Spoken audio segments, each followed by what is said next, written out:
चर्चा की थी कैसे भगवान स्नान पूर्णिमा के ऊपर भगवान जगन्नाथ जी के रूप में आते हैं और कैसे भगवान श्री कृष्ण वो अद्भुत रूप लेते हैं जगन्नाथ जी। आप में से कोई बताना चाहेगा कि क्या लीला घटित हुई थी जिससे भगवान श्री कृष्ण का त्रिभंग रूप जगन्नाथ जी के समान दो हाथे आगे करके शरीर के अंग सुकड़ कर वो रूप उन्होंने धारण किया, कैसे भगवान श्री कृष्ण इस रूप में परिवर्तित हुए? आप किसी को बताना चाहें? जी मान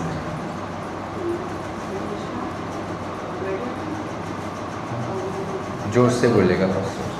जब द्वारकाधीश में जो वहाँ की कृष्ण जी की रानियाँ थी वो सब वो और बाकी जो दो गोपियाँ थी वो सब जानना चाहती थी कि कृष्ण की लीला क्या थी, उनके बचपन में जो हुआ था वो सब उन्होंने उनकी लीलाओं के बारे में जानना चाहते थे कि वो वृंदावन और राधा रानी के बारे में। तो उन्होंने सबसे कौन जानना चाह रहा था? वहाँ की जो उनकी कृष्ण जी की रानियाँ थी और दूसरे गोपियाँ थे वो सब जानना चाहते थे। क्यों जानना चाह रहे थे? उनके मन में जितना मर्जी कृष्ण जी के बारे में जानना उनका मन हमेशा वृंदावन में रहता था।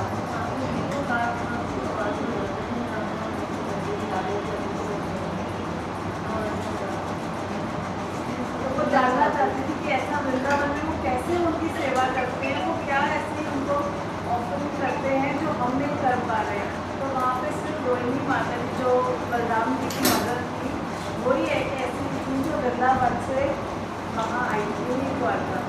तो तब उन्होंने एक बंद कमरे में और जो द्वार पे थी एक एज अ गार्ड उन्होंने सुभद्रा जी को खड़ा किया था कि कृष्ण ना आ जाए। और जब वो लीलाएँ सुना रही थी कृष्ण जी की तो वो इतने मतलब वहाँ पे ऐसा हो गया कि सबकी आंखों में आंसू थे और सुभद्रा जी भी इतना खो गई क्योंकि आधी तो दरवाजे के अंदर थी और आधी बाहर थी।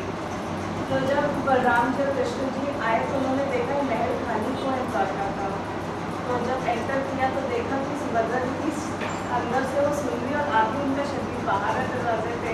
उन्होंने भी जब सुना कि अंदर हो क्या रहा है तो कृष्ण जी का भी वो लीलाएँ सुन के गोपियों का राधा रानी की वो लीलाएँ सुन के मन इतना ज़्यादा हो गया कि वो इस रूप में आ गए जो जगन्नाथ जी का है। और तब एकदम से नारद जी आ रहे थे तो नारद जी ने उनका कभी ये ऐसा रूप नहीं देखा था। तो तब नारद जी ने कहा तुम्हारे से जब पूछा जब वो अपने मौके से उस रूप में आए द्वारकाधीश के कि ये रूप क्यों आपने, मैंने ऐसा कभी आपका रूप पहले नहीं देखा। बिल्कुल सही जवाब, बिल्कुल सही। जोरदार करते हुए ऑफ ऑडियंस है, कोई पहली बार आया और कोई 20 साल पुराना है सिर्फ इतना ही अंतर है, ज़्यादा अंतर नहीं है। एनी हाउ, लेकिन भगवान श्री कृष्ण का एक नाम है अखिल रसामृत मूर्ति। अखिल मतलब सारे, रस अमृत मूर्ति, भगवान सारे रसों की मूर्ति है। रस का मतलब क्या होता है? संबंध। हमारे जीवन में अलग अलग लोगों के साथ अलग अलग संबंध होता है। एक संबंध माता पिता बच्चों का होता है, एक संबंध सखाओं में होता है, एक संबंध प्रेमी प्रेमिका का होता है, एक संबंध स्वामी और दास का होता है। अलग संबंध होते हैं ना। स्वामी दास का जो संबंध होता है, प्रेमी प्रेमिका का संबंध एक जैसा नहीं होता। लेकिन भगवान हर जीव से उसके भावना के अनुसार उससे आदान प्रदान कर सकते हैं। जैसे मैं ब्रह्मचारी हूँ तो मैं विवाहित संबंध नहीं निभा सकता हूँ, या फिर मेरा अगर कोई पुत्र या पुत्री नहीं है तो मैं वो संबंध या वो रस का स्वादन नहीं कर सकता हूँ। अलग अलग रस है, लेकिन भगवान हर जीव के साथ हर तरीके से रस में आदान प्रदान कर सकते हैं। इसलिए उनका नाम है अखिल रसामृत मूर्ति। तो इसलिए हम भगवान की चर्चा कर रहे हैं तो आप अपनी जगह भगवान के चर्चाओं में अपने आप को पा सकते हैं, ये कहने का मतलब। तो हम चर्चा कर रहे थे, अभी बहुत सुंदर त्यौहार आने वाला है भगवान जगन्नाथ से जुड़ा हुआ। पिछले सत्र में हमने चर्चा की थी कि भगवान श्री कृष्ण ही भगवान जगन्नाथ हैं, जगन्नाथ जी कृष्ण हैं। दिखने में अलग लगते हैं, उसके पीछे एक कारण है। और हमने चर्चा की थी भगवान श्री कृष्ण का एक बहुत अद्भुत रूप बन जाता है। जैसे भगवान जगन्नाथ जी का अगर आप दिखा सकें, भगवान की बड़ी आंखें हैं जगन्नाथ जी की, बाहर निकलते हुए हाथ हैं, उनके शरीर के अंग उनके शरीर के अंदर धंस गए हैं। वो क्यों हैं? क्योंकि जब भगवान श्री कृष्ण व्रजवासियों के प्रेम और उनके विरह समझते हैं आप? विरह समझते हैं क्या? विरह का क्या मतलब होता है? जुदाई। तो जब भगवान श्री कृष्ण वृंदावन छोड़ के गए तो ब्रजवासी भगवान से इतना प्रेम करते थे, उनके जाने से जो उनको विरह महसूस हुआ, उसको देखकर भगवान भी उनसे उतना ही विरह महसूस करते थे, उतना ही प्रेम महसूस करते थे जितना व्रजवासी उनके लिए करते थे। तो जब भगवान ने उनका प्रेम देखा और उनके हृदय में जो उनके प्रति प्रेम था, उसके कारण क्या हुआ, उनके शरीर में विकार आ गया और जैसे वो थे वो शरीर उन्होंने खो दिया और उनकी आंखें बड़ी बड़ी, नासिका, उनके हाथ, उनके पैर सब शरीर के अंदर धंस गए उस विरह की भावना को लेकर। कभी कभी आपने देखा है कि जैसे कभी कभी कुछ ऐसी परिस्थिति आती है कि हम स्तब्ध हो जाते हैं, या फिर हमारा हृदय इतना भर जाता है कि आंखों में अपना पानी आ जाता है। ऐसा नहीं कि आपको पानी लाने की कोशिश करनी पड़ती है, आपकी आंखें भर आती हैं, आप स्तब्ध हो जाते हैं, कभी गला गदगद हो जाता है, या रोमांच हो जाता है। रोमांच मतलब आपके बाल खड़े हो जाते हैं। तो कभी कभी खुशी से, या कभी कोई आश्चर्यजनक चीज़ हो, या कभी डर से ऐसा हो जाता है। अब देखना, ऐसे इस हृदय की भावना से हमारे शरीर में विकार आता है, साधारण जीवन में भी। आप समझ रहे हैं मेरी बात? तो भगवान का उस प्रेम का विकार क्या था कि भगवान का शरीर ऐसा है, जैसे राधिका रमन जी हैं, ऐसे से भगवान ऐसे बन गए। ये बताने के लिए कि भगवान व्रजवासियों से कितना प्रेम करते हैं और वो भगवान से कितना करते हैं, दिखाने। तो जगन्नाथ स्वयं कृष्ण हैं, लेकिन ये रूप उनका एक कारणवश है। उनके प्रेमी भक्तों से जो उनका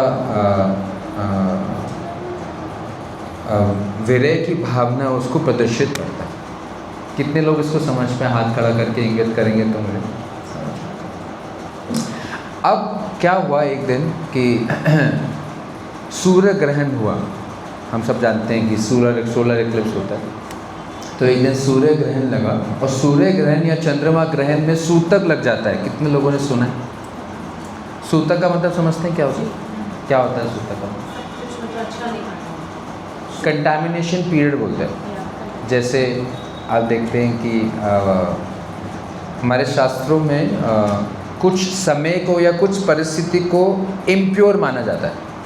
जैसे फॉर एग्ज़ाम्पल आज की दुनिया में तो उसका पालन नहीं किया जाता, बट शायद सुन के आप थोड़ा हैरान हो जाए, लेकिन जब हम लोग मल को त्यागते हैं तो बहुत सारे लोग स्नान नहीं करते हैं, लेकिन वो कंटामिनेटेड स्टेट ऑफ कॉन्शियसनेस माना जाता है। तो नॉर्मली वैदिक सभ्यता में कोई अगर स्टमक क्लियर करने जाएगा वो टेक अ बाथ, या फिर अगर आपने सुना कि घर में अगर बच्चे का जन्म हो तो थोड़े दिनों के लिए एक सूतक लग जाता है। अब हम उसको फिजिकली एम्पेरिकली समझ नहीं पाएंगे, लेकिन शास्त्रों का वचन है। जैसे फॉर एग्जांपल शास्त्र कहते हैं हर जीव का मल अशुद्ध है, एक जीव को छोड़कर, गाय वही चीज़ें खाती है, लेकिन उसका मल एंटीसेप्टिक है, लेकिन हमारा नहीं।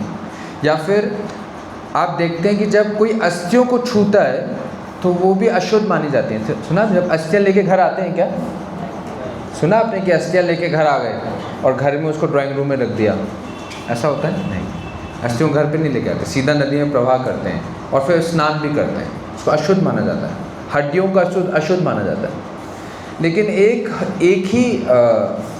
एक वर्म का ही इनामल है जो कि शंख के रूप में है, उसको भगवान की पूजा में इस्तेमाल होता है। शंख जो है वो एक वर्म का ही बोन है, उसका इनामल है। जैसे दांत हैं या फिर हमारे बोन्स हैं, ऐसी वर्म का ही एक इनामल है जो कि शंख के रूप में है, लेकिन वो इतना प्योरीफाइंग है कि भगवान की इस पूजा में इस्तेमाल होता है। शुद्ध करने के लिए उसको बजाया जाता है। वो आकाश को शुद्ध करता है, आकाश तत्व को शुद्ध करता है। तो मतलब कुछ बातें ऐसी होती हैं जो कि लॉजिकल नहीं लगती लेकिन सत्य है। ऐसा कैसे कि सबका मल दूषित है लेकिन गाय का नहीं है, कैसे समझे इस बात को? बट है तो है। आपने देखें लोग गाय के गोबर का लेप लगाते हैं। गाय के गोबर से भगवान को स्नान किया जाता है तो शुद्ध है वो। तो कुछ चीज़ें ऐसी हैं कि जो कि हम एम्पेरिकली नहीं समझ सकते। एम्पेरिकली मतलब अपनी इंद्रियों से। मैं समझा पा रहा हूँ? तो ऐसे जब कोई जन्म लेता है, घर में जब जन्म होता है या घर में किसी की मृत्यु हो जाती है तो कंटैमिनेशन पीरियड माना जाता है। या जैसे लेडीज़ का मेंस्ट्रुएशन होता है तो कंटैमिनेशन पीरियड माना जाता है। तो ऐसे ही ये बात कहाँ से उठी थी?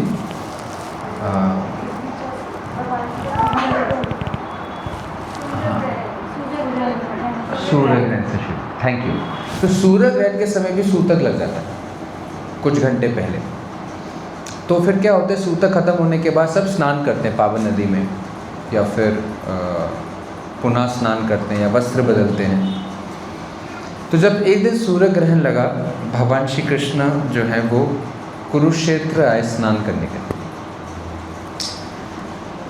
तो द्वारका से वो कुरुक्षेत्र आए तो ये खबर व्रज में पहुंची और व्रजवासी को पता चला कि भगवान कुरुक्षेत्र आ रहे हैं, पास में आ रहे हैं। द्वारका दूर है, कुरुक्षेत्र नज़दीक है। तो व्रजवासी भी पहली बार व्रज को छोड़ के भगवान को मिलने के लिए कुरुक्षेत्र पहुँचे। तो भगवान के जाने के बाद, वृंदावन से जाने के बाद पहली बार भेंट हुआ व्रजवासियों का और भगवान श्री कृष्ण का कुरुक्षेत्र की भूमि पर। लेकिन जब सब व्रजवासियों ने भगवान को देखा तो भगवान का थोड़ा रूपरेखा अलग थी। भगवान वृंदावन में वृंदावन के वनों की फूलों की माला पहनते हैं, इसलिए भगवान का नाम है वनमाली। सुना आप लोगों ने? भगवान का एक नाम है वनमाली। वनमाली मतलब वनों के फूलों की माला भगवान पहनते हैं। भगवान मोर पंख धारण करते हैं, भगवान बांसुरी बजाते हैं, आपने देखा है। लेकिन ये सब चीज़ें द्वारका में नहीं पहनते। द्वारका में कृष्ण जो हैं वो मोर पंख नहीं डालते या बांसुरी नहीं बजाते, या जो है वो उन वृंदावन में भगवान उत्तरी पहनते हैं। उत्तरी मतलब भगवान का जो वक्षस्थल है उसके ऊपर सिर्फ एक छोटा सा पट्टा होता है। लेकिन जब भगवान द्वारका में रहते तो कवच धारण करते हैं, मुकुट धारण करते हैं, जैसे एक राजा धारण करता है। वृंदावन में सब भगवान को एक छोटा सा नन्हा सा नंद बाबा का पुत्र मानते थे, लल्ला बोलते थे। लेकिन वहाँ पर द्वारकाधीश बोलते थे, द्वारका के राजा हैं। तो दोनों के भावनाओं में बहुत अंतर है। जैसे घर का एक छोटा सा बच्चा बाद में जाके बहुत बड़ा जज बन जाए, लेकिन घर वालों के लिए क्या उसको जज की दृष्टिकोण में देखा जाएगा? तो मेरा फिर भी बच्चा है, उसका नाम अगर वो सांवला बन का हो तो मेरा कालू है, ऐसे बोलेंगे। तो ऐसे ब्रजवासी ने जब भगवान को देखा, भगवान ठाट बाट में थे, कवच था, मुकुट था, लाखों सैनिक थे, मंत्री थे, रथ था इतना बड़ा, सोने का रथ था। भगवान द्वारकाधीश थे, पूरे द्वारका नगरी के राजा थे। लेकिन जब नंद यशोदा माँ ने देखा, नंद महाराज ने देखा, तो जो उनका वात्सल्य प्रेम था उसमें कुछ बाधा आने लगी कि वृंदावन में तो वो कभी भी कृष्ण को गोद में लेकर उसको चूम लिया करते थे, लेकिन क्या आप राजा को गोद में लेके चूम सकते हो, चाहे वो आपका बेटा क्यों ना हो? तो ब्रजवासियों को लगा कि ये जो भगवान श्री कृष्ण का रूप है ये व्रज के भाव से मेल नहीं खाता है। तो उनको वो आनंद की अनुभूति नहीं हो रही थी जो कि उनको भगवान के साथ होती थी जब भगवान वृंदावन में थे, एक ग्वाले के रूप में, छोटे से बच्चे के रूप में। तो उन्होंने क्या किया, भगवान को रथ पे बिठाया और रथ को सब खींचने लगे। किस भावना से कि भगवान को हम कुरुक्षेत्र से कहाँ ले जाएंगे? वृंदावन। उनका मुकुट पहन देंगे, उनको पगड़ी पहनाएंगे, उनका कवच तोड़ देंगे और उनको व्रज की धूल से लोटपोट कर देंगे गाय के खुर से जो मिट्टी निकलती है उसे लोट पोट, गोबर से लोट पोट करेंगे, ये सब चीज़ें भाग। तो उनको वृंदावन ले जाना था। तो पहली बार भगवान की रथ यात्रा बनाई गई, भगवान को रथ पे सवार होकर वृंदावन ले जाए। तो अब जो 16 तारीख आ रही है, भगवान श्री कृष्ण जो इस रूप में है, जगन्नाथ जी के रूप में, उसी रूप में रथ पर बैठेंगे और जितने लोग रथ को खींचेंगे वो व्रजवासियों के भाव में होंगे कि भगवान को इस मंदिर से, जहाँ भगवान जगन्नाथ जी हैं उसको श्री मंदिर बोलते हैं, उसको कुरुक्षेत्र मानते हैं, और 3 किलोमीटर दूर गुंडीचा मंदिर को वृंदावन मानते हैं। तो सब लोग भगवान के रथ के ऊपर भगवान को सवार करके इस भावना से रथ को खींचेंगे कि हमें भगवान को कहाँ लेके जाना है। ये रथ यात्रा का भाव है जो भी अभी आने वाली। लेकिन जब भगवान गुंडीचा मंदिर पहुँचेंगे तो उस गुंडीचा मंदिर पहुँचने से पहले उस गुंडीचा मंदिर का मार्जन करेंगे, क्योंकि वो चाहेंगे कि भगवान जिस स्थान पर जाए वो स्थान जो है पूर्ण रूप से स्वच्छ हो। तो क्या होता है कि जिस दिन रथ यात्रा होती है उससे एक दिन पहले गुंडीचा मंदिर की मार्जन होता है, सफाई होती है। उसी परंपरा में सारे मंदिरों की सफाई होती है और इस भावना से सफाई होती है कि भगवान इस स्थान पर आके रहेंगे तो ये पूरा स्थान चमकना चाहिए। और एक तो भारी रूप से साफ होता है तो भगवान साफ स्थान पर ही आएंगे, और आंतरिक रूप से सोचा जाता है कि जैसे ये मंदिर शायद तथाकथित गंदा हो, इसको साफ करके एक साफ स्थान पे भगवान को बुलाएंगे। ऐसे मेरे हृदय में बहुत सारे कलमश हैं। क्या कलमश है हमारे हृदय में? हमारे हृदय में क्या बुरी चीज़ें हैं जिससे हमें हृदय को शुद्ध करना है? हृदय में क्या बुरी चीज़ें आती हैं हमारे? क्रोध आता है। मुझे कौन बता रहा था, शायद आप बता रहे थे सुबह, कि बाहर तो आजकल दुनिया में ऐसे है कि आप अगर गलती से भी किसी गाड़ी को छू भी लें तो आपको पता नहीं कि उसके पास अगर गोली निकली तो गोली से मार दो। रोड रेज, मतलब लोगों का क्रोध ऐसा है कि आप मतलब उनसे बात करने में शायद आप संकोच करेंगे, उनको बोलने में संकोच करेंगे। तो क्रोध और हमारे मन काम वासना, आप देखेंगे पूरी दुनिया काम वासना में लिप्त है। हर इंस्टाग्राम रील ऑलमोस्ट या एडवर्टाइजमेंट या चैनल या मूवी इसी का शोषण करें, तो इससे मैं अपने आप को निवृत्त होना। और ईर्ष्या, उसकी साड़ी मेरी साड़ी से सफ़ेद कैसे तो कौन सा डिटर्जेंट यूज़ करते हैं, ऐसे याद आता ना। जैसे एक टीवी कंपनी थी जिसका नाम था उनीडा था नाम था, उसका नाम था owner's pride, neighbour's envy, owner's pride.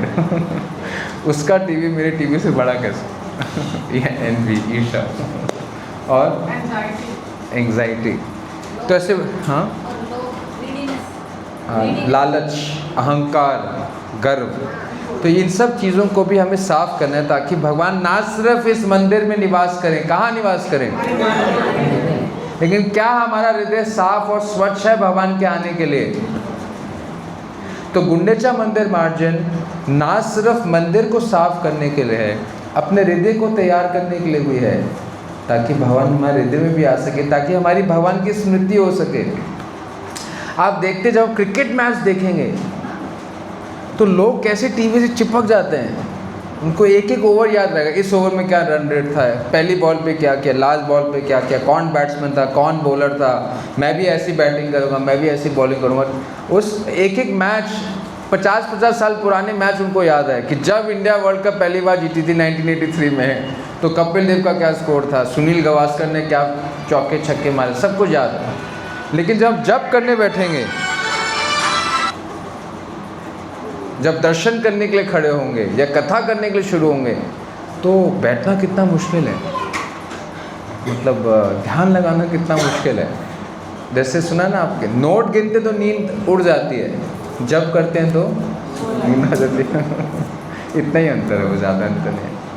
तो कैसे हम अपने हृदय में भगवान को विराजमान करके उनको याद कर सकें, ये त्यौहार है गुंडीचा मंदिर मार्जन। जिसको आज हम कुछ देर चर्चा करने की कोशिश करेंगे और अगले सत्र तक लेके जाएंगे।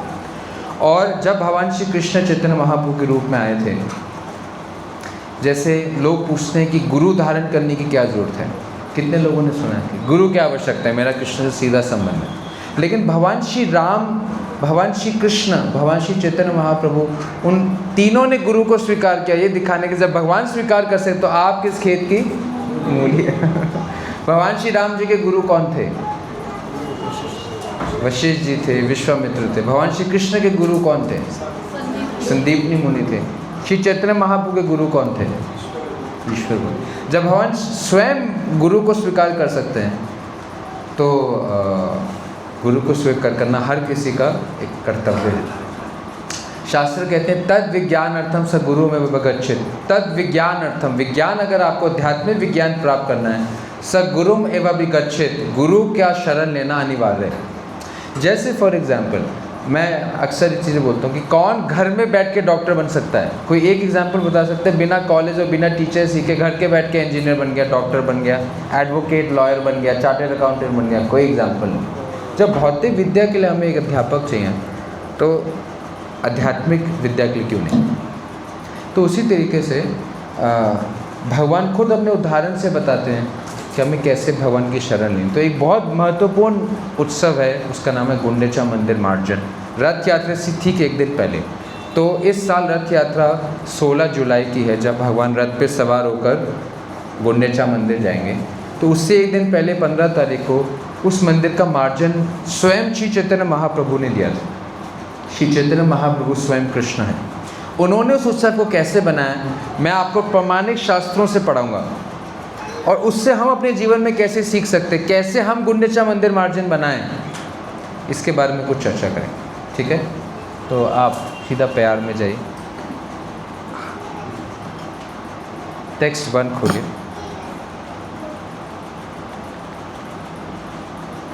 और आप मेरे पीछे इस श्लोक का उच्चारण करें।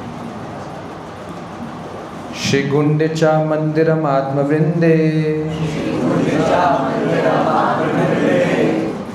समर्जयन् शालन्तः स गौरः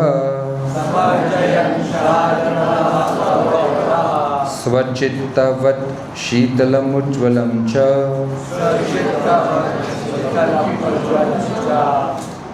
कृष्ण उपवेश औपयकं चकार। ठीक है, तो आप इसका अनुवाद पढ़ें, ट्रांसलेशन पढ़ें, मैं उसको हिंदी में भी उसका अनुवाद पढ़ी। आप में से कोई पढ़ सकते हैं प्लीज? जोर से, जोर से।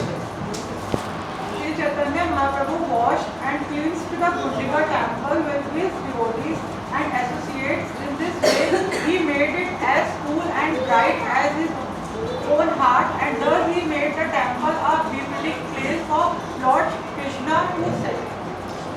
तो इसका मतलब है चैतन्य महाप्रभु स्वयं कृष्ण हैं।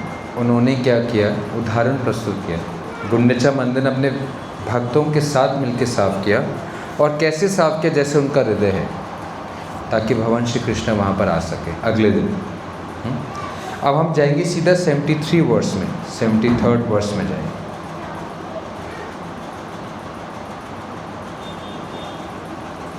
सेवेंटी सेकेंड वर्स में।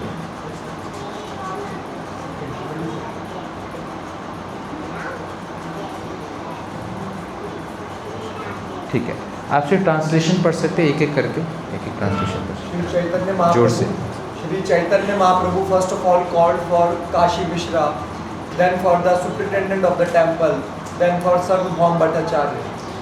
आप सब चैतन्य महाप्रभु को जानते हैं, जो आज पहली बार क्लास में है। चैतन्य महाप्रभु स्वयं कृष्ण हैं, लेकिन एक भक्त की भूमिका निभाने के लिए आए। जैसे भगवान श्री कृष्ण मत्स्य बन के आए, इसका मतलब वो मछली नहीं है, रूप मछली का लेकिन है भगवान। भगवान कूर्मा बन के आए, रूप कश्यप का लेकिन है भगवान। ऐसे भगवान एक भक्त के रूप में आए, लेकिन भक्त नहीं है भगवान ही, लेकिन भक्ति सिखाने के लिए आए। इतना सब समझे? ठीक। तो चैतन्य महाप्रभु जब गुंडीचा मंदिर मार्जन करना चाहते थे, तो सबसे पहले उन्होंने क्या किया कि जो अधिकारी है मंदिर के, उनको बुलाया। He called for the superintendent of the temple and Sarvabhauma Bhattacharya. Sarvabhauma Bhattacharya कौन थे? चीफ प्रीस्ट, मंदिर के जो मुख्य पुजारी और जो मंदिर के अधिकारी जैसे प्रेसिडेंट, उनको बुलाया। क्यों बुलाया? अगले श्लोक में देखें, पढ़िए next. When these three people came before the Lord, he begged them for permission to wash the temple known as Gundicha. अब इसका मतलब क्या है? चैतन्य महाप्रभु इन तीन लोगों को बुलाया, एक मुख्य पुजारी है और दो अधिकारी हैं, और उन्होंने उनसे प्रार्थना की कि मैं मंदिर साफ़ करना चाहता हूँ। मेरा क्वेश्चन आपसे ये है, चैतन्य महाप्रभु स्वयं भगवान हैं, तो मंदिर के अधिकारी से प्रार्थना करने की ज़रूरत क्या है? सीधा साफ़ कर सकते थे। ये चीज़ क्यों कर रहे हैं? क्या लगता है आपको? हाथ खड़ा करके बताइए। अगर वो भगवान हैं तो उनको परमिशन लेने की ज़रूरत ही क्या? क्या सिखाना चाह रहे हैं? हाथ खड़ा करके बताइए। ह्यूमिलिटी, और सेकंड क्यों लगता है?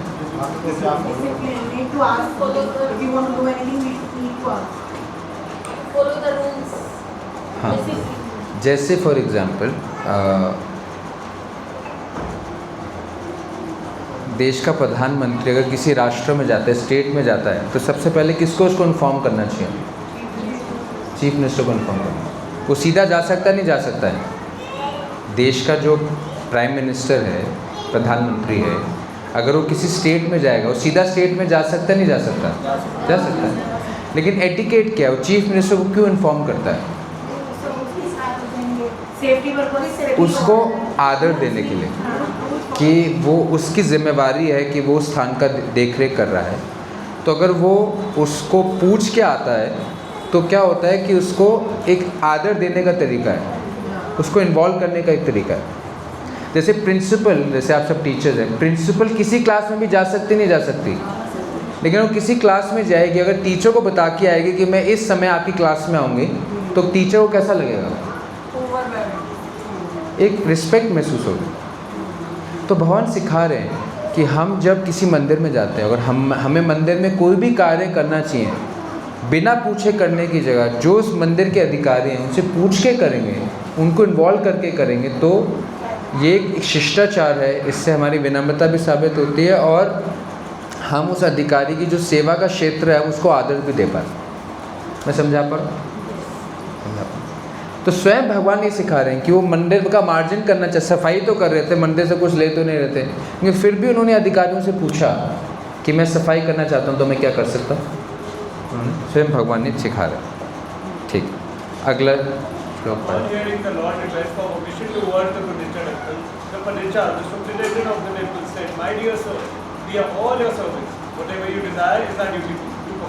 और जैसे प्रिंसिपल टीचर को बोलेगी मैं तुम्हारी क्लास में आना चाहती हूँ, टीचर क्या बोलेगी? अगर टीचर सभ्य है तो क्या बोलेगी? मैम ज़रूर आइए, आप मोस्ट वेलकम, आप ही का क्लास है।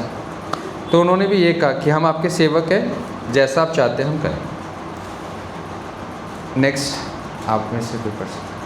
हाँ, आपने तो पढ़ लिया ना। हाँ, सोने का मतलब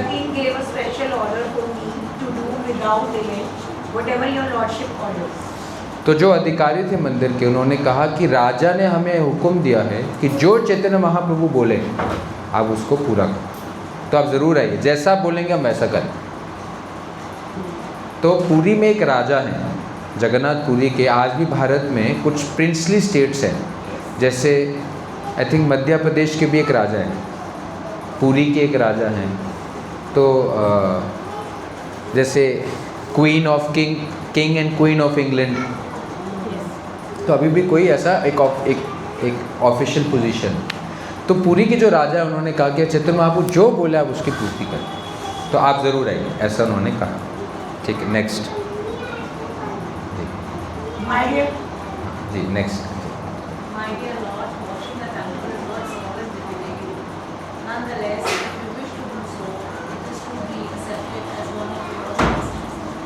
अब इसमें बहुत महत्वपूर्ण बात है।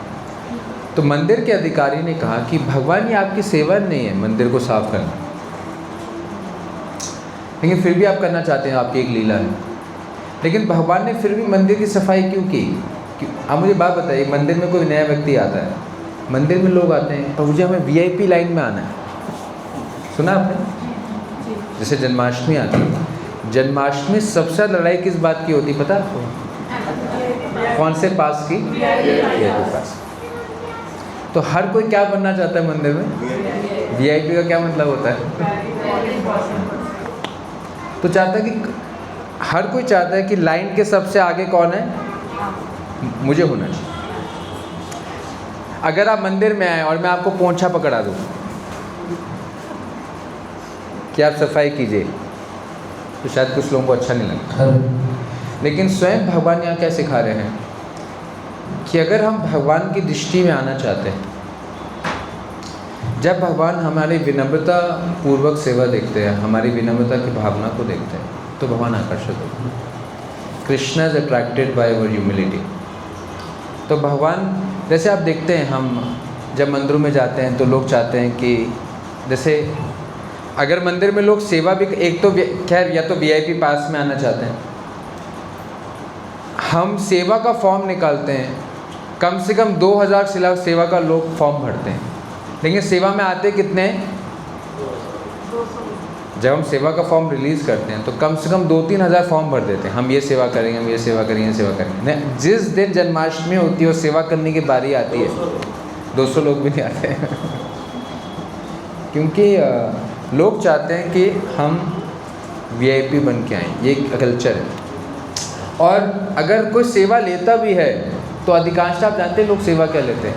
प्रभु जी मुझे सेवा क्या दीजिए? ठाकुर जी के सामने वाली सेवा दीजिए, मैं ठाकुर जी के सामने रहूं। किसी को बोले कि आपकी सेवा पार्किंग की है, तो कहते नहीं प्रभु जी मेरा फेस्टिवल ख़राब मत कीजिए, मैं सिर्फ भगवान को देखना चाहता हूँ, भगवान मुझे देखे और मैं भगवान को देखूँ, हमारे बीच में कोई और ना है। मैं पार्किंग में जाऊँगा तो मैं भगवान के दर्शन ही नहीं कर पाऊँगा। लेकिन एक बात बताइए, बिना सही तरीके से जो दर्शनार्थी आ रहे हैं, अगर उनकी पार्किंग सही ना, उनकी गाड़ी ठीक ना लग सके, गाड़ी में समस्या है, क्या वो सही तरीके से दर्शन कर पाएंगे? कोई पार्किंग में सेवा चाहिए, हाँ या ना? कोई शू स्टॉल में सेवा चाहिए, हाँ या ना? लेकिन लोग क्या चाहते हैं कि प्रभु जी मेरी सेवा बिल्कुल भगवान के सामने हो, मैं भगवान के सामने सबको फूल देते रहूँ, मुझे ये सेवा देती। सच्ची बता रहा हूँ मैं आपको, इस बात की लड़ाई होती है। लेकिन भगवान अपनी दृष्टि से दिखा रहे हैं, अगर आप भगवान के प्रिय बनना चाहते हैं तो आपको क्या करना चाहिए कि आपको विनम्र सेवा लेनी चाहिए। विनम्रता से आप भगवान के हृदय को आकर्षित कर पाते। Humility attracts Krishna. हमने कुछ श्लोक आगे से शुरू किया, हमने पहला श्लोक पढ़ा, फिर उसके बाद 73rd वर्स पढ़ा। बीच में क्या प्रसंग आता है? पुरी के जो राजा है, उनका नाम था राजा प्रताप रुद्र। क्या नाम था उनका? उनके मन में इच्छा थी कि मुझे पता है चैतन्य महाप्रभु स्वयं कृष्ण है, मैं राजा हूँ और चैतन्य महाप्रभु कृष्ण है, तो मैं क्या चाहता हूँ, मैं चैतन्य महाप्रभु के दर्शन करना चाहता हूँ। लेकिन चैतन्य महाप्रभु उनके दर्शन करने के लिए मना कर देते। चैतन्य महाप्रभु भक्त के रूप में आते, सन्यासी के रूप में होते हैं। वो कहते हैं मैं एक सन्यासी हूँ और राजा एक विषय व्यक्ति है। विषयी समझते हैं? जो भोग में है, और मैं भोगों से विरक्त हूँ, तो अगर मैं उसका संग करूँगा तो क्या खतरा हो सकता है? मैं भी भोगों से आकर्षित हो सकता हूँ। चैतन्य महाप्रभु मिलने के लिए मना कर देते हैं। प्रताप रुद्र बहुत कोशिश करते हैं, यहाँ तक कि प्रताप रुद्र बोलते हैं, वो वैष्णव होते हैं, प्रताप रुद्र विषय नहीं होते हैं, लेकिन महाप्रभु परीक्षा ले रहे होते हैं। प्रताप रुद्र बोलते हैं कि चैतन्य महाप्रभु मुझे दर्शन नहीं देंगे तो मुझे राज्य भा नहीं रहा, मैं राज्य को त्याग के एक भिक्षुक बन जाऊँ। मैं तब तक इंतज़ार करूँगा जब तक महाप्रभु मुझे दर्शन नहीं देंगे, नहीं तो प्राणों को त्याग दूँ। यहाँ तक ये बात भी राजा चैतन्य महाप्रभु पर चलती है, चैतन्य महाप्रभु नहीं मिलते। एक दिन क्या होता है, जब रथ यात्रा आती है, इसका अगला अध्याय है, ये 12वां अध्याय है, 13वां अध्याय में जब रथ यात्रा आती है, प्रताप रुद्र क्या करते हैं? राजा हैं, लेकिन रथ को चलने से पहले जिस मार्ग में रथ चलता है उसको साफ किया जाता है। देखा आपने, झाड़ू की सेवा लगाई जाती है। राजा प्रताप रुद्र क्या करते हैं? झाड़ू लेकर उस सेवा को करते हैं। जब चैतन्य महाप्रभु ये देखते हैं कि ये राजा है लेकिन ये झाड़ू की सेवा कर रहा है, तब चैतन्य महाप्रभु को मिलने के लिए स्वीकार करें। तो मैं बताने की कोशिश कर रहा हूँ कि अगर आप पैसे फेंक कर वीआईपी पास लेके सबसे आगे पहुँच गए, लेकिन आप भगवान के सामने पहुँच गए, भगवान ने अपनी आंखें बंद कर ली, तो क्या कर लेंगे आप? आप लड़ झगड़ के दूसरों भक्तों को नीचे कुचल कर, उनको पीछा छोड़कर अगर आप सबसे आगे आ गए और आपको देख के भगवान ने आंखें बंद कर दी आपके पहले वाले को वो भी निखार रहे थे, भगवान भी निखार रहे थे, मेरे कितना प्यारा भक्त है, और आप आए और आपके पीछे भावना को देखा कि ये भक्त जो है अपने अहंकार को दिखाकर, पैसे फेंक कर पास लेकर मुझे देखना चाहता है, मैं ही नहीं देखूंगा तो क्या कर लेगा ये? वो आंखें बंद कर ले तो क्या कर लेंगे बताइए तो भगवान देखिए, एक होता है आप भगवान को देखने जाएं और एक होता है कि भगवान आपको देखना चाहें। कौन सा ज़्यादा बड़ा है? देखने के लिए तो हर कोई चाहता है, लेकिन महान वो है जिसको भगवान देखना चाहते हैं। ऐसी रामायण में कथा आती है, मैंने शायद सुनाई हो। हनुमान जी को पता चला कि भगवान के पास एक ऐसी डायरी है जिसमें उन सब भक्तों को नाम है जो हमेशा भगवान को याद रखते हैं। ऐसी एक हरी रंग की डायरी है भगवान के पास, जिनमें किसका नाम है? जो हमेशा भगवान को याद रखते। हनुमान जी को पता चला, हनुमान जी भागे, अलमारी खोली, वो हरी रंग की डायरी मिल गई। उन्होंने पढ़ना शुरू किया, पूरी डायरी पढ़ ली। सब भक्तों के नाम थे, प्रहलाद महाराज के, अम्बरीश महाराज के, ध्रुव महाराज के, गोपियों के, नंद महाराज की, यशोदा महाराज। एक नाम नहीं था उसमें, किसका? हनुमान जी का। हनुमान जी ने कहा बाप रे बाप, मैं भगवान का सेवक हूँ, मेरी डायरी में नाम नहीं है। तो बड़े रोते हुए भगवान के पास गए कि प्रभु ये डायरी में उन सब भक्तों का नाम है जो हमेशा आपको याद रखते हैं, मेरा नाम नहीं है। भगवान ने कहा किसने तुम्हें बताया ये डायरी? हनुमान जी ने कहा ऐसे भक्त ने बताया। तो भगवान ने कहा किसी ने तुम्हें ये नहीं बताया कि मेरे पास एक और डायरी है, वो लाल रंग की डायरी। ये कौन सी रंग की है? वो लाल रंग की डायरी, वो भगवान के जेब में थी, ये अलमारी में थी और वो भगवान के जेब में। तो ये डायरी पढ़ो, ऐसे दिया उन्होंने तो जैसे हनुमान जी ने डायरी खोली तो सबसे पहला नाम क्या दिखाई दिया? तो उन्होंने कहा प्रभु ये कौन सी डायरी? तो भगवान ने कहा हरी रंग की डायरी वो है जो हमेशा मुझे याद रखते हैं, लेकिन लाल रंग की डायरी वो है जिनको मैं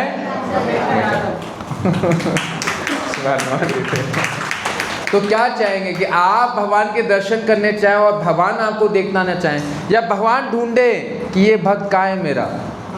वो देखो सब वैष्णव की सेवा कर रहा है, वो वैष्णव के जूते संभाल रहा है, उनके चरण धुला रहा है और सब भक्तों की सेवा करके उन गाड़ी लगा रहे हैं। कौन सी सेवा महान है? भगवान आपको ढूंढने के लिए ढूंढे, देखना चाहें, या आप दूसरों को धकेल के भगवान को देखना चाहें, भगवान अपनी आंखें बंद कर ले? कौन सा ज़्यादा अच्छा बताइए? राजसूय यज्ञ हुआ, युधिष्ठिर महाराज ने एक यज्ञ स्थापित किया, सबकी सेवाएं बटी। भीम जी ने कहा मैं किचन संभालूंगा, नेचुरल है, जो अच्छा खा सकता है वही अच्छा खिला सकता है। भीम जी का मुझसे अच्छा कोई नहीं खा सकता ना खिला सकता ये सेवा मैं देखूँ। सबकी सेवा बढ़ गई। आप जानते हैं भगवान श्री कृष्ण ने क्या सेवा ली? चरण धुलवा। किसने सेवा ली? जो सबके ईश्वर हैं, त्रिलोकीनाथ हैं, सबके मालिक हैं, उन्होंने क्या सेवा ली?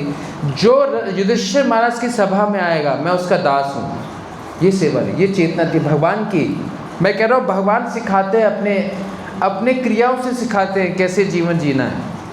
भगवान ने कहा कि मेरा जो प्रिय भक्त है, जो उसके उत्सव में आएगा मैं उसका दास हूँ, तो मैं क्या करूँगा? जो युधिष्ठिर महाराज की सभा में आएगा उसके चरण मैं धोऊंगा। सोचिए, सोचने वाली बात। आपकी कंपनी में फंक्शन हुआ, आप मालिक हैं और आप क्या सेवा लें? इस फंक्शन में जो आएगा उसके जूते उतार के, जुराब उतार के उसके मैं पैर दूंगा। है हमारे अंदर ये क्षमता? अगर आप बड़ी कंपनी के मालिक हैं, समझ लीजिए आप इलॉन मस्क हैं, दुनिया का पहला ट्रिलियनर, वो पूरा संसार उसको आदर करता है, लेकिन वो अगर अपने घर में फंक्शन रखे या उसके नौकर के आगे कोई फंक्शन हो, एक तरीके से युधिष्ठिर महाराज भगवान के सेवक हैं, इलॉन मस्क के नौकर का फंक्शन हो और इलॉन मस्क क्या कहे? जो वहाँ आएगा उसके पैर में धोऊंगा, ये संभव नहीं। भगवान का दृष्टिकोण ऐसा है कि ये मेरा दास नहीं है, मेरा प्रिय भक्त है, इसके आंगन में जो आएगा उसके चरण में धो। तो अगर आप भगवान का हृदय जीतना चाहते हैं तो हमें विनम्र सेवक चुनना चाहिए। तो भगवान उसको देखते हैं जो सब वैष्णव की सेवा कर रहा है और उनको पसंद करने की कोशिश कर रहा है। मैंने आपको पहले ही बताया था, एक बहुत बड़े आचार्य, इनका नाम है रामानुजाचार्य। लंबी कहानी है, छोटे शब्दों में बताऊं। उन्होंने अपने गुरु के पास गए और गुरु से पूछा वैष्णव कौन है। तो उन्होंने 4 चीज़ें बताई। किसी को याद है? मैंने बताए थे। वैष्णव 4 किस्म के होते हैं, बगुल जैसे, मुर्गे जैसे, नमक जैसे और आप जैसे। सुनाई थी मैंने कथा। लंबी कहानी है। बगुल जैसे कैसे? जो सामने से दिखाई कि मैं तुम्हारा बट होगा नहीं और हमें मारो नहीं। जैसे बगुल क्या करता है, आपने देखा वो एक पैर पे खड़ा होता है और पानी में मछलियाँ बहुत तेज़ी से आगे पीछे हो रही होती, एक ही बारी में मछली को पकड़ लेता है। उसका ध्यान बड़ा एकाग्र होता है। जैसे कहते हैं काक चेष्टा बगुल ध्यानम स्वान निद्रा अल्पाहारी ग्रह त्यागी विद्यार्थी पंच लक्षणम। विद्यार्थी के 5 लक्षण, एक स्टूडेंट के 5 लक्षण। If one wants to be good in studies, 5 चीज़ें उसको स्वीकार करनी चाहिए। काक चेष्टा, जैसे कौवा बहुत तेज़ी से उड़ता रहता है, बहुत मेहनत करता है, कौवे जैसे प्रयास करना चाहिए। बगुल ध्यानम, बगुल जैसे एक तरह का बहुत सिंगल पॉइंटेडनेस होता है। स्वान निद्रा, कुत्ते की नींद जैसी होनी, उसकी नींद कैसे होनी चाहिए? कुत्ते जैसी होनी चाहिए। अब देखिए कुत्ते की नींद बड़ी हल्की होती है, तुरंत से उठ जाता है। ऐसा नहीं कि विद्यार्थी अगर लंबा पढ़ा रहा है तो वो कब पैसे पढ़ाई करे, उसको सुबह जल्दी उठना पड़ेगा। तो कुत्ते जैसे मतलब हल्की नींद होनी चाहिए। अल्पाहारी, कम खाना, ज़्यादा खाएगा तो क्या होगा? और ग्रह त्यागी, घर के बाहर जाके पढ़ना चाहिए, क्योंकि घर में माताओं की ममता उसको पढ़ने नहीं देती है। उस लाडलापन वो ख़त्म नहीं होता उसका। लेकिन जब वो गुरुकुल जाता है, जब गुरु से वो डांट खाता है, गुरु उसको प्रताड़ित करके उसको सही शिक्षा देता है, तब वो ट्रेंड अप होता है। घर में ट्रेन नहीं होता, घर में पैम्पर होता है वो। अधिकांशतः बच्चे आप देखें आज की दुनिया में, आप बच्चों को दाल और चावल का भाव नहीं पता है। सच बात है नहीं? मतलब आटा दाल नमक का भाव कुछ नहीं पता है, कोई काम नहीं कर सकते हो। अगर आप उनको बोले कि आपको जो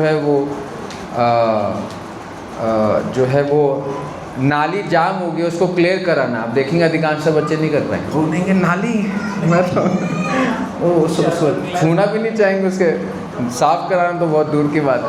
24 घंटे एसी में रहते हैं। हाँ, तो घर कुछ बाहर का काम कोई नहीं कर सकते हो। अर्बन क्लैप आ जाएगा, आप आ जाएगा। बेसिक एजुकेशन भी नहीं है उनके पास। मतलब बेसिक स्किल नहीं है दुनिया को डील करने के लिए। डू नॉट नो कि हमारे रिलीजियस फेस्टिवल्स का मेन है क्या, जो मैं आजकल देख रही हूँ। हाँ, मतलब रिलीजियस फेस्टिवल्स और नॉर्मल डीलिंग भी अगर आप देखेंगे, सोशल डीलिंग के लिए भी वन ट्रेंड है, क्योंकि माँ उन बच्चों को पैम्पर करके रखती है बच्चों को। नहीं, कंप्यूटर मोबाइल पे खोए रहते हैं। तो सोशल डीलिंग करना मुश्किल है। आप उनको बोले कि ये लाइसेंस लेके आइए, वो नहीं ला सकते हैं। उनको पता नहीं कि गैस स्टोव का, जैसे आजकल तो ये बच्चों को ये नहीं पता कि दूध जो है वो मशीन से नहीं निकलता, गाय देती है। और छोटे बच्चों को लोग दूध कहाँ से आता है? मिल्क बैग से आता है प्रभु, या मिल्क बॉक्स से आता है। सच्ची में बता रहा हूँ मैं आपको। मैं घर गया पंजाबी बाग में, उनको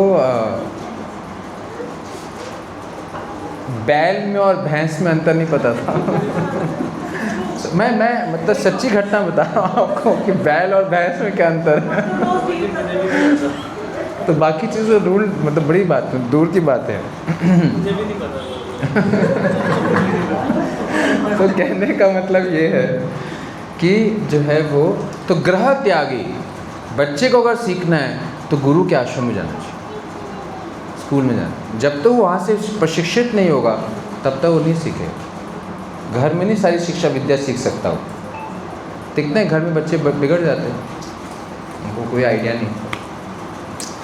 तो जैसे तो बगुल ध्यानम, तो एक वैष्णव बगुल के समान बहुत सिंगल पॉइंटेड कंसंट्रेटेड होता है, फोकस होता है। दूसरा मुर्गे जैसे होता है, मुर्गे के सामने गंदगी भी होगी, दाना होगा, दाना चुन लेगा, गंदगी त्याग देगा। नमक जैसे, खाने में जब नमक होता है तो कितने लोग नमक की तारीफ़ करते हैं? कोई तारीफ़ नहीं करता। जब नमक नहीं होता है तब समझ में आता है कि खाने में नमक नहीं। तो जब वैष्णव होंगे, सारी चीज़ें वो कर रहे होंगे, उनको क्रेडिट कोई नहीं देगा, मतलब वो क्रेडिट नहीं लेंगे, बिहाइंड द सीन सारे काम। उनकी जब अनुपस्थिति होगी तब समझ में आएगा, अरे बाप रे बाप, प्रभु जी क्या क्या करिया करते थे। नमक की भांति हो। दुनिया में क्या हम लोग काम कम करते हैं, क्रेडिट ज़्यादा लेते हैं, और वैष्णव क्या काम सारे करते हैं, क्रेडिट नहीं लेते, उल्टा है। और फिर उन्होंने कहा कि आप जैसे होते हैं कि पहले सबको खिलाते हैं फिर खाते हैं। ऐसा नहीं कि सबसे पहले प्लेट लेके खड़े होते हैं कि खाना कम है, पनीर की सब्ज़ी ख़त्म हो जाएगी प्रभु जी। उन्हें पहली नज़र आते आते नज़र मार ली कि पनीर का जो डोंगा है वो छोटा है।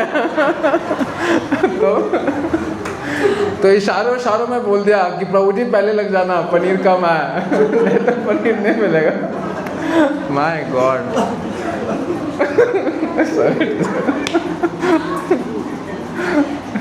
या बड़ी बड़ी थैली आ जाती है, प्लेट से बड़ी थैली आएगी पूरे, आप मानेंगे नहीं, मंदिर में लोग जो हैं अपने घर तो क्या अपने मायके ससुराल दोनों के लिए पैक करके लेके जाते हैं।